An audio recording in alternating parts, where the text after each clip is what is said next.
Hi everyone, welcome to Stunner Share.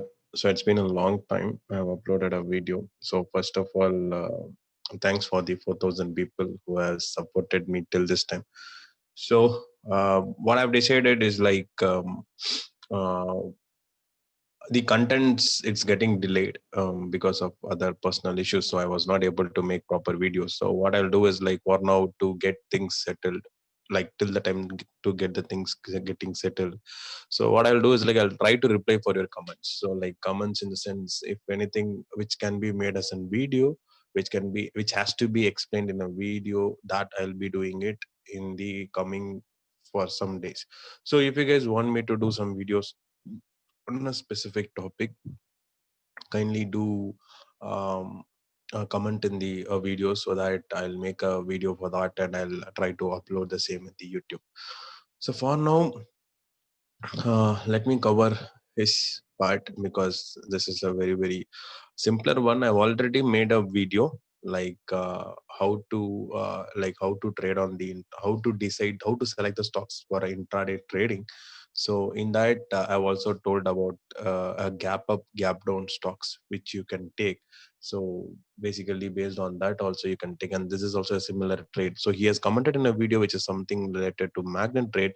If you guys just go and check the magnet trade video, it is nothing but after a gap up or a gap down, how the market reverses. So that is what is explained in the magnet trade video with respect to secret of pivot post book trading.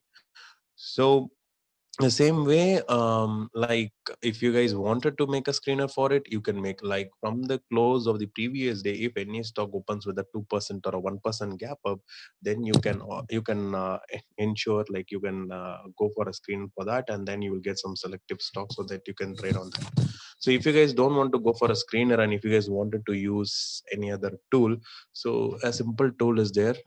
uh, NSE, nothing else. Go to NSE, and in NSE you have to go to live market, pre-open market. So pre-open market is something which happens between 9 to 9:07. 9 o'clock market starts until 9:07 the pre-market runs, and that is where you can know it's like any stock is going to go for a gap up or a gap down. So at 9:07 or 9:08, or assume like you get into the website at around 9:10. So what happens is like you will come to know which all stocks having gap up. So how to know whether it is a gap up or not? So for example, if the change is 0.00, that means wherever the stock has closed, it has opened at the same place. So if it is nearly 1%, then that means the stock has gone with a good gap up. So you can select a stock based on the percentage change so that you will be able to get a gap up or a gap down trade. So basically on the, I'll choose more than 2%, but in the case of positive side, only one is there. Let's choose Hero Motor Corp. And in the negative side, we have some 4 to 5 stocks from Eicher Motor, Larsen and Toubro, Axis Bank, and Power Grid. Let's go one by one and let's see how to trade and what all to be checked in that. I'll be using only the pivots. So with the help of pivots itself, you will be able to understand. First of all, you need to understand whether you need to go for a trade. Uh, you need to we need to you need to know when to go for a trade, like the candle at the 9:15 when the market opens, when you can see the candle movement in the chart. So that time it will be a gap up, so you need to know when to take a trade. So all those things will be covered in this video. Do watch this video completely to understand what is told, and if you feel the content is good, kindly give your feedback in the comment section. Also, you can join the Telegram channel for frequent updates whichever I'm posting over there. YouTube is getting bit delayed because of the content I need to make and due to personal issues also. So this is the 15-minute chart of Hero Motor Crop, and you guys can see this is a gap up, right? So first of all, once you get a gap up, try to mark it with a line like a gap support lines. So these are the two gap up lines. So now we are not sure like whether this gap will get filled or whether this will not get filled. Sometimes what happens is like once after the candle is formed, the what happens is once after the opening print has formed itself, it will start to fill the gap. But sometimes it goes up and then reverses. We will not be aware of what to do next. So what I would say is like just use the pivots itself. In the pivots, one sec. Okay, these are the pivots. So you need to ensure how the I basically use 15-minute time frame. So basically check whether there is any major resistance or not. So for example, this is a place the stock has opened and this 15-minute candle has closed over here, and you need to check where exactly it is. It has closed above R2 and it might face a resistance at the previous week high. Fine. I'm not using R3, R4. I'm just limiting with my pivots. I've started to limit with my pivots. So that is one more hint which I'm sharing to you guys. So till R1, the candle has closed above R1 and it might face a resistance at previous week high. So what you need to do is like you need to check whether the candle is going to close above the previous week high or not. So that is where you can decide whether to go for a trade or not. So for example, if you see over here, so assume this candle has one second. Assume this candle has closed above this. So whenever this candle has closed above this, any pullback to the previous week high can be a buying opportunity to go for a long side. Or assume the candle which has went till here and formed a doji over here. So when a doji over here is formed, what you need to do is like you can wait for a follow-up candle and you can short below that follow-up candle and keep an SL at the top of the doji candle and you can go for a move. So this is the possibility of the move to happen. You know, with the help of pivots, you know what is the support and what is the resistance. So as per this gap up, after the 15-minute close is done, what has happened is like that it has closed above the resistance R2, but it is still below the previous week high. So anytime there is a possibility of the previous week high to get broke or get rejected, two things can happen. So you need to wait for it. So better wait for it and go for it. Otherwise, what you need to do is like you can mark the 15 minutes high and low as the support and resistance, and once any of these things getting broken, you can go for it. But still the thing is like you need to wait for these many candles. Only at this candle around 1 o'clock it has broken, and till then nearly some 10-12 candles you have to wait for it. So many people would not have got patience for it. So you need to be very selective in your stocks. If you're going to follow a particular strategy, you need to focus on that alone. Otherwise you need to write a screener and wait for it. So according to me, now there are only five stocks in my list. One is Hero Motor on the long side, which came as a gap up, and the rest all is four stocks which is on the gap down side. So for now, I have chosen this stock, but I need to wait and see what is happening at this zone. But unfortunately, today this zone was not touched, and after that 15 minutes, low was broken, and then it went towards the CPR. So either we need to wait for this zone, or you need to wait for this zone to break. And any experienced people, what they do is like whenever this candle's high is not going to get broken, after some time itself they'll be shorting it. But as a retailer, as a novice trader, we will be confused because you see a long wick over here, you see a long wick over here. So people will be like very, very eager to buy rather than going for a sell. So if you want to go for a sell, wait for the 15 minutes low to break. If you want to go for a buy, wait for a previous week high to break. If you want to go for a sell reverse trade, then wait for a rejection at the previous week high. Now let's see what has happened to the gap down stock. So let us go with Power Grid, which is the example which was shown. So let me remove. So this is a gap down. If you guys see, the candle closed over here yesterday, and this is a big gap down which has happened. And let me open CPR. So after opening a CPR, what I could see is like the candle went for a gap down, but took support at the previous week low. Clear? So this is a symbol like like what should I say? Like this is a zone where it has taken a support. For example, this candle is a red candle. This is not a green candle. Assume this is a red candle. So what would have happened is like it has given a clean close below the previous week low. So people would have got a trade over here selling below this low, and they would have kept a target at the previous month high. Clear? So, but this candle formed a good green candle. So what you need to do is like either take an entry, keep the stop loss at this and take a risk, and then you can go for it. Otherwise, you need to wait for a close above this and then go for it. So how you're going to take a trade is up to you. But what you need to do is like you need to understand what is the support, what is the resistance, how the candle is formed, whether the candle is a trustable candle or not, and all these things you need to face. And also what you could see is over here is like this candle has a big wick and the body is also small, but the volume is very, very less. That means sellers are not that strong. If suppose the sellers are very strong, they would have pushed their price this much down, and even after a gap down, this candle would have been a very, very good red candle, but this was a green candle, and this also ensured that it closed above the previous week low. So it means that it is taking a support at the previous week low. So ultimately, you also need to understand why previous week low is taken as a support, because the last week low also was at the same place. So ultimately, what will happen is like it is trying to take a support over this zone. Some support is there, so you need to be very cautious and you need to trade accordingly. So this is one such example where the previous week low acted as a good support. So the next one is Larsen and Toubro. So this is also a gap down, not much gap down like a power grid one, but still a gap down. So let's see what has happened. So so luckily what has happened is like it was a gap down, but it opened at the CPR. So whenever the candles open at the CPR, use the CPR logic. So it will go towards R1 or it will go towards the S1. So, and you see this next second candle itself, it went towards R1, and after that it did not go up at all. So this trade would not have been easily possible, because either what you need to do is like you need to forget about CPR and everything, and you will be knowing like, okay, this is the CPR and this candle is open at the CPR. So what was the possibility? One thing, it will either go to the R1 or it will go to the S1, or it can remain the range bound entire day. So what you can do is like you can close the CPR and you can keep a resistance and support over here. Clear? And this candle's length is around just some 19 points, more than 1%.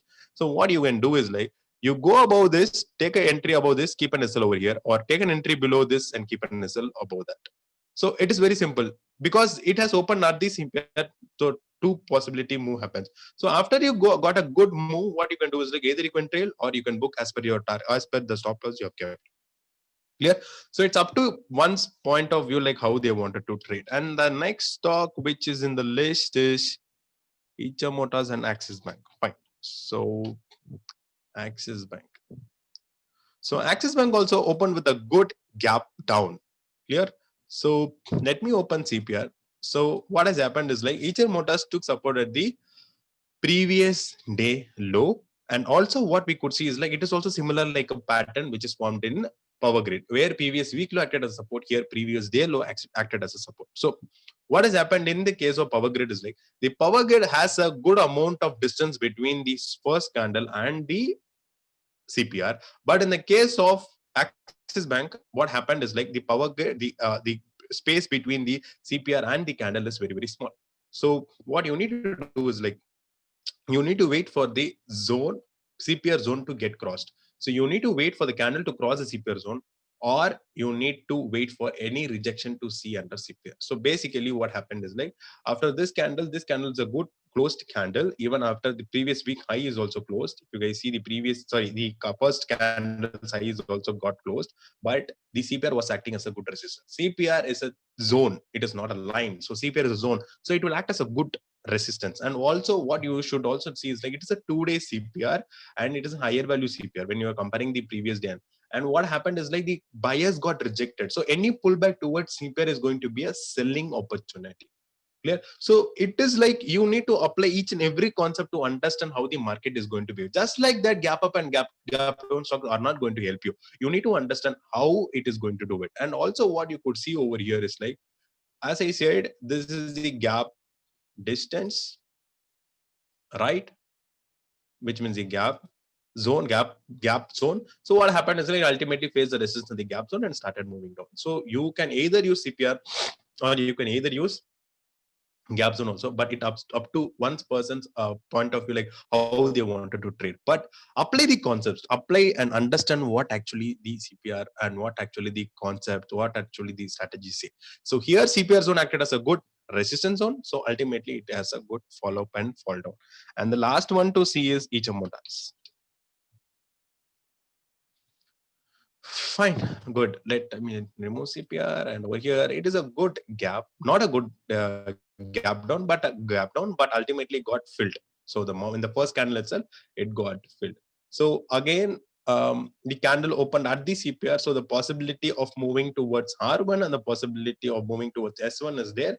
So what happened is like as the candle opened at the CPR, this candle actually closed above the first 15 minutes high. If you would have taken a trade and kept the SL as this down, you would have easily got R1. And ultimately, if you guys see over here, this candle did not have a good close above R1. So you need to keep a trailing SL in the sense. So either you need to keep a SL over at this candle's low, or you need to use 9 EMA or ATR for 1.5 trailing stop loss, or you can use the candles also. For example, this is a rejection candle at the R1. And what happened is like this is a follow-up candle, which is also red in color. And what I would have done is like I would have kept this candle's low as the stop loss. Clear? And if this candle's close is hit, and then I need to exit the trade. So ultimately, what has happened is like after facing a rejection, it broke it. The previous day high was acting as a support. It broke the support. It took a pullback and then fallen down. Clear? So you need to apply. Now you see there are hundreds and fifties of stocks in the market, like thousands and 5,000 of stocks in the market, but you have got 5 stocks in your radar, and only those 5 stocks you need to decide whether you are going to go with the direction of the trade, or whether you are going to reversal for the trade, and how you are going to go for it. It's all depends on you. So, but if you are going for a gap up and gap down stocks, if you are going for the same, like if it is a gap down, you are going to go for a sell side, or if it is a gap up and if you're going for the buy side, try to apply the CPR logics. Try to see where the candle is open. Try to see once the 15 minutes candle is done, where it has actually for taken a support or facing a resistance. So based on all these things, you will be able to understand the market and able to see. So I have given a clear picture. So I'll just summarize. Just gap up, gap down, we'll be able to capture it in the NSE live market, and then you need to go to pre-open market. In that, you will be able to see the percentage change. Try to see a percentage change of greater than 2. So that will be good. And here will be like less than 2, and that will be good. So choose the stocks. It will be like a very limited stocks in your radar. So based on the limited stocks which you have, what you need to do is like you need to check it in the any platform you're using. Use your horizontal support and resistance to plot the support and resistance, or you can use CPR also. In that in that CPR also, you will be able to know the pivot resistance and support, and also the previous week high, previous month high, previous week low, month low, previous day low and high low is also very, very important. And also understand where the candle, even though the candle has opened with a gap up or a gap down, understand where the candle has found, whether the support or resistance or the CPR, and understand the CPR logic with the previous day CPR, whether it's a higher value CPR or a lower value CPR. So what is the bias, whether the bias is accepted or rejected, and how to go for the trade. So this is how the entire setup remains. So this is all about the video I want to share. So today I went for a trade that is nothing but Bajaj Auto. So let me tell you how I took a trade on that. So this is the Bajaj Auto trade. Fine, good. So what happened is like basically I took a trade over here. So that can be a question like, why did you take a trade over here when the CPR is over here? But see, let me remove the candles, hide the candles. So if you see the CPR is nothing but a, what is it called as an inside value CPR. So when an inside value CPR, the possibility of being a trending day is higher. So what I did is like, so if in case the candles are going to take a support at the previous day low or the S1, then the possibility of moving up is good, higher. And I was expecting previous week higher and to break and move further, but ultimately today was an expiry day, and I always say that expiry day I try to be very cautious. And the same thing, it did not give much returns also. So what happened is like, let me show you in a very brief slide also. So I saw a pattern over here. Clear? I was following up this stock for a longer time, so I was able to predict this pattern also. So what I was expecting is like, if suppose this low is going to get broken, if suppose this low is going to get broken, that is nothing but the previous day low, then this pattern is going to bleed. Clear? So my point was like, okay, this position is getting contracted. So more and more the volatility is getting contracted, or the candles movement is getting contracted. It can blast further. So my expectation was like, if in case if it is able to break and close above the previous day high, then it should fire good. So that was my expectation. Whenever an inside CPR comes, what is the logic or what is the way to trade is like, it has to break the previous day high or the previous day low, and then only you can go for a trade. So that is why I took a risk over here, 1% risk. You guys know I've shared the screenshot also. 30 was my entry, and my stop loss was 30 not 304. So which means 3004. So that means stop loss of 25 points, which is nearly 1%. I was able to take a trade on that, and that is how I was able to make a trade. So this is how I was I did a trade in Bajaj Auto. I applied price action, I applied CPR, and I was also expecting previous day high to close and break. If it has closed and break, then it will have fly good, moved good. But unfortunately, I was not able to do it because of the expiry or whatever range bound, whatever, or maybe it is a trap or something. But still, what I would say is like if suppose again this previous day low of 3,000 is going to get broken close, then it can bleed further at least to previous week low. Or if it is like not going to take, and if it is going to take a support of any zone between this channel, then it might go further upside. So this is why I chosen a Bajaj Auto, and I was able to take a trade of that. So that's it from my end, guys. So I think I have made pretty much things clear. So if you guys feel the content is good, kindly give a like and share it to your friends and family. So don't keep the knowledge within you. At least share the knowledge by sharing this video, or share the knowledge by you guys teaching the other people. So do something so that the knowledge gets spread. So that's it, guys. Good night. Thanks a lot. Bye bye.